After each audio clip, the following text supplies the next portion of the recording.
Joining us right now, Joe DiGenova, legal analyst, also former U.S. Attorney for the District of Columbia. Good morning, Joe. Good morning, Larry. So much happened with these Hillary Clinton emails. Let me try to deliver correct me if I get any of this wrong, okay? Because it is hard to keep track of this.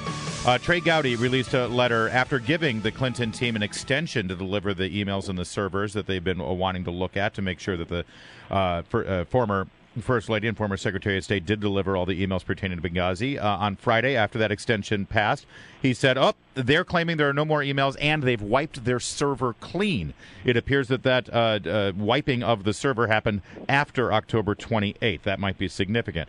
Secondly, the Department of Justice has now said, listen, we'd love to enforce these FOIA requests against these emails from the State Department from Hillary Clinton, but the problem is these aren't State Department emails, so we have no jurisdiction here. And finally, Hillary Clinton's lawyer said, we promise you, we've given you all the emails. There are no other emails. And to that, Elijah Cummings says, see, this proves what we've already known. There's no there. Joe, I think I've described exactly what happened this weekend. Why don't you take it from there? Well, what you have is really a fascinating and brazen effort to obstruct the flow of public information to U.S. citizens. And it appears that very few people in the media care about that. These are the folks that we've entrusted the First Amendment to and who usually are the most interested in getting information under the Freedom of Information Act. The Associated Press has been aggressive in this. They've even filed lawsuits now against her and the Department of State. What you see is an administration which knows how to protect its own. The use of the Department of Justice in these cases to pretend that there's no there is really quite an embarrassment for the department, even though they're supposed to interpose legal defenses on behalf of government employees. There's a certain point where doing that interferes with their obligations to the general public. This is one of those instances. The other thing that's fascinating is, why did Kendall and Hillary's lawyers need an extension if they knew that the servers was empty? Why couldn't they just have emptied that right away? It does lead to the following series of things that have to be done. Now Gowdy is forced to take testimony in private, probably depositions, from everybody involved in the process about how and when this was done.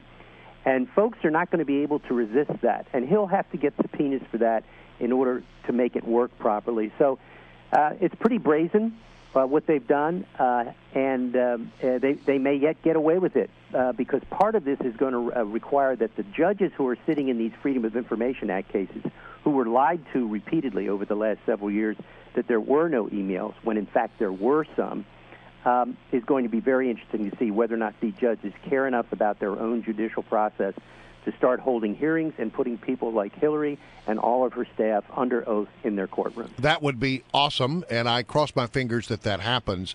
The thing that I keep going back to is whether or not these emails were cleared off the server after they had been subpoenaed. If they had been subpoenaed and then they cleared off the server, would there be an issue? Yes, that would be an obstruction of a congressional investigation, since it is also a violation of a new federal statute that was passed after the Arthur Anderson case in 2002, which is called Anticipatory Obstruction. And it makes it a crime for you to delete emails, even if there is no pending investigation, if there's a likelihood on this horizon that there might be one.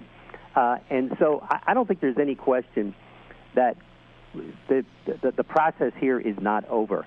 And what's very important here is, everybody, we need a timeline. We need a strict chronology. In other words, when did the State Department ask for these emails? When were they deleted? Who did it?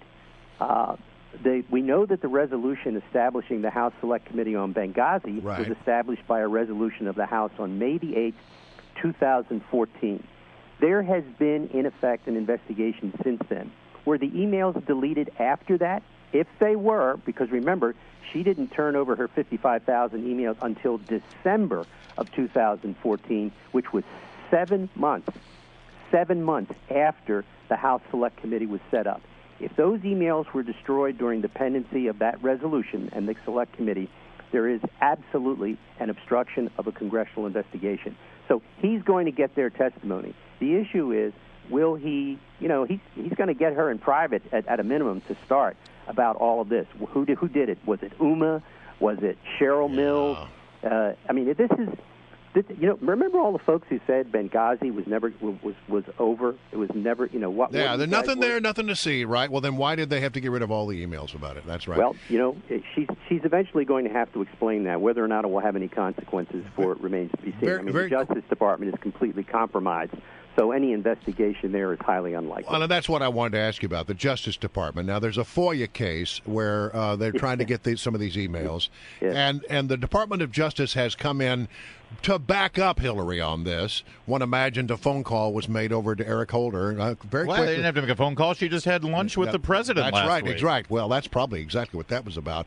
And the Justice Department has said, look, trying to reclaim these emails is unnecessary and inappropriate, and then goes on to say, and this is a quote from the story, the government has no obligation to search for and produce records it doesn't possess or control. Yeah, well, I got to tell you something. That argument is not going to work with any federal judge who is worth his or her salt, because the fact is Hillary had a duty which was the duty of the government, and it becomes the duty of the Justice Department, knowing that she had the server, no matter when they find out about it, to produce those records, because under the law they were not her records. They were the records of the government. And it'll be interesting to see whether or not they took steps, the Department of Justice, to preserve stuff on the server when they knew she had her own server. If they did not, the court can hold them in contempt. This has always been outrageous. Where this is headed. Justice Department lawyers on the witness stand. That makes me mad. The fix is in, is what. Hey, let me tell you something. When you're a Democrat, you can do anything you want. That's what America's all about today. Democrats can do anything they want, and you can have somebody like Elijah Cummings, this pathetic hack who represents Maryland, I'm sad to say, can come up and say, see, we knew this all along. There's nothing there. I can tell you this, that if a Republican certified that there was nothing there, Elijah Cummings would be calling for a grand jury. Let's have a public whipping. I mean, they are, as Chris Plant says, if there were no double standards, they have no standards at all. Joe DiGenova, something that everyone's talking about is this Religious Freedom Restoration Act in Indiana that Mike Pence signed in last week. You were around for that 1993 version, the federal version that Bill Clinton signed in, that was passed by Congress, that was led by, with Democrat majorities in both houses. Yeah. But now people are saying here all over the place that this is in some way this bill allows private businesses to deny service to gays and lesbians. Is that the case? Who's right here? Here's what the law allows. First of all, 20 states have these laws, and 19 more are considering them. So this is another wave that's going on in the country. The Religious Freedom Act in Indiana allows people to use as a defense. Remember, this is about state action. The statute only, here's what it says. If you are sued for failing to provide service, you can use as a legal defense, which is grounds for dismissing the case, that you did so because of your own religious beliefs and not because you were discriminating. And that's it. A judge can still hear that defense, look at the evidence, and say, you know what, I don't buy it. This is going to trial. We'll let a jury decide. Still go to trial, of course. But the fact is, what it does is it creates a legal defense. That's all the statute does. All right. We got to leave it right there. Joe DiGenova, thank you. Guys.